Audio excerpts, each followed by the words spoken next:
And in this video, what I want to talk about is the safety of ozone. And I know you're probably thinking, I've heard that ozone isn't safe. And there's an instance where it's actually not. It's if you're actually breathing in high doses of ozone. So I want to get that out of the way to help you understand that when you're utilizing ozone for treatment purposes or for therapeutic benefits, there is complete safety in utilizing ozone.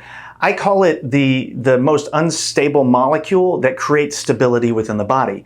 I talk about that because when you're utilizing ozone specifically in the right places, it has a tremendous effect to help to mitigate stress within the body, to increase immune system function, to actually increase oxygen utilization, and just to help the body overall be restored. But when is it not safe? The reason why we're not supposed to breathe in high doses of ozone is because our lungs don't have an antioxidant buffering system, so it can create damage to the lungs. Now, most home users or people that utilize ozone get scared when they start to smell ozone gas within the air. It's okay if you're in a well-ventilated area. Again, you just don't want to breathe in those high doses. So you can either remove yourself from that room, turn on a fan, open a door. But even at the dosage that we're using, we're not trying to kill off areas in the room like some people talk about when they will ozonate a whole house or even for cleaning stuff. So just know that ozone gas is very, very safe and it's extremely beneficial to the body.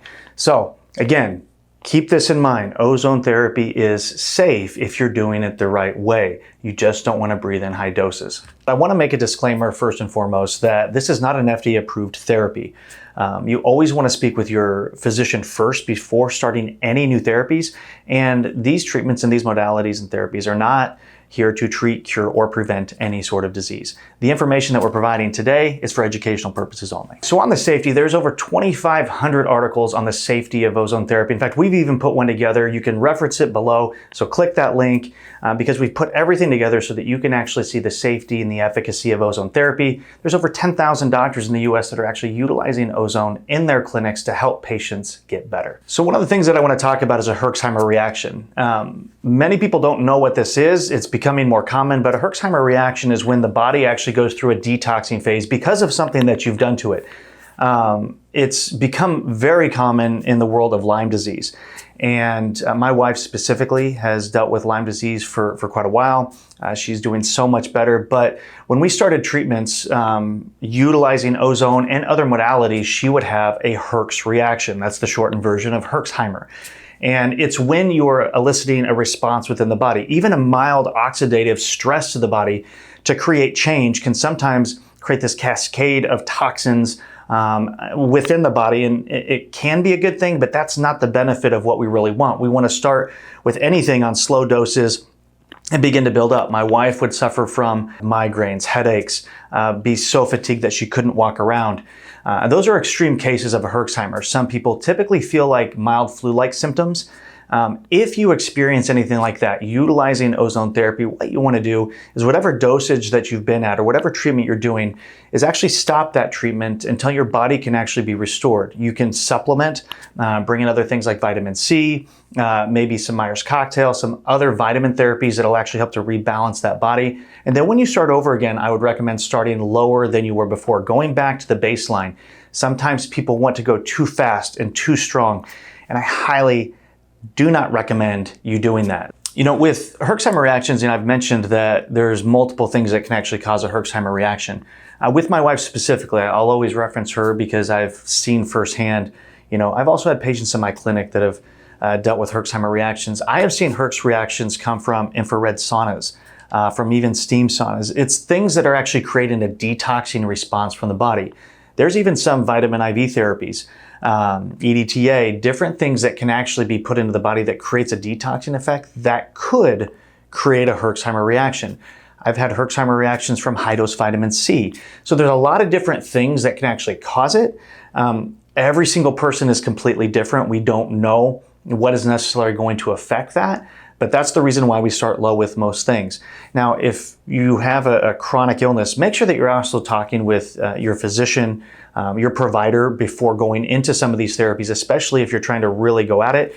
But again, if you're utilizing this for home, make sure you start slow and build up from there. So how many people actually suffer from a Herxheimer reaction? Percentage of the community is actually very, very low. It typically isn't going to happen if you're a healthy individual utilizing therapies like ozone or other modalities. But just to be aware that it could. But again, percentage is very, very small. Why does it happen? It's because typically when you are chronically ill and you have a suppressed immune system, you have these pathogens that are within your body. When you utilize a therapy like ozone and you put that into the body, it's going to upregulate your immune system. It's going to make it stronger. Well, the beautiful thing about that is that it's actually going to kill off those pathogens. But when those are killed off, what they do is they release an endotoxin. That endotoxin then is flushed into your system, and that is actually what's causing that Herxheimer reaction. So it's a good thing that's happening, but it could have that response. But the beautiful thing is that it's actually going to continue to increase your immune system. Once those pathogens are flushed, they're going to detox out of your body, and then you're moving in an upward trajectory. Because the beautiful thing about an ozone therapy, and this is what I loved, even for my wife, and the many patients that I treated, is that the more often we actually did this, the stronger and stronger that immune system became. But here's what's really cool, is this type of therapy, utilizing ozone, it's been researched tremendously, that it's not just about boosting a weakened immune system. It actually has effect within the body that if your immune system has a suppression, it's actually going to raise it up. And it's so cool because it's not necessarily the ozone that's doing it. Your body is self-regulating. So if it's too high, it brings it down. If it's too low, it brings it up. So people who are dealing with autoimmune type conditions have a tremendous benefit from utilizing a therapy like ozone. The way that I actually conceptualize it is I think about modulation. It's going to modulate the body and the immune system and the inflammatory response.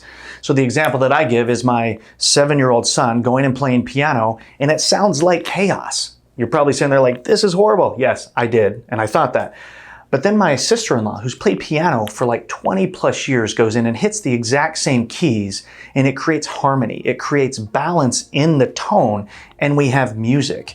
And that's really what ozone therapy elicits the body to do. And so that's how we create the benefits of utilizing a therapy like ozone.